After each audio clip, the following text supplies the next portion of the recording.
Rust-free 1984, not a piece of fiberglass on this Tilly, and isn't she a pearler? 84 Hj47 2H 4-speed, very stock standard. It's coming here for a roadworthy all the way from WA. A bit more to that story, the whole family are moving to Queensland, so it's not going back to Western Australia.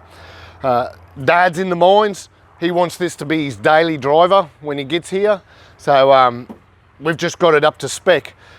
Didn't need a great deal, a lot of bearings and brakes and all the nitty gritty going on underneath. Inside we've done weather strips and door cards and door mechs, a little bit of wiring. It's got its roadworthy, she's ready to hit the roads now. She's nice stock standard 47. It does have a lift. I can't tell the brand of suspension. She's all been painted black. It's got the Bighorn 33s and it's got the what everybody wants, the ARB bull bar. Very well sought after. We get asked all the time, you wouldn't have an ARB bar, would you? It's like, you've missed the boat on that one. Apart from that, on the exterior, it's got a steel tray in the back, steel floor. It's again, it's going to be a work ute, so it's very tidy. Custom snorkel.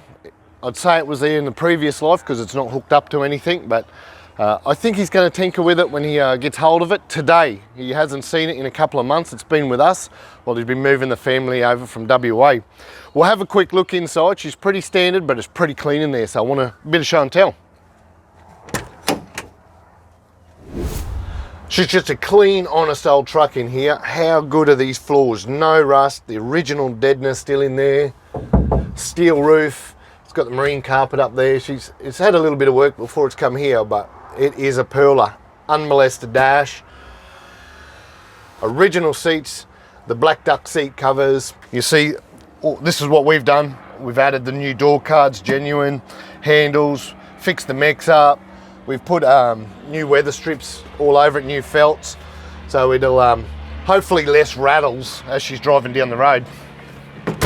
There's not much else you can say about this one. She's just an honest, clean 84 Hj47. I really do dig those mirrors though. They were dealer fitted in the day, so you see quite a few of them on the 47s. We've also got the train tamer indicators, and we've also put the train tamer lights in the rear. It's a good Japanese product them. But overall, this is it. So he's picking this up today, hasn't seen it in months. It came all the way from Western Australia on a loader, and today it's roadworthy. It's going to get number plates. It's driving out of MrLandcruiser.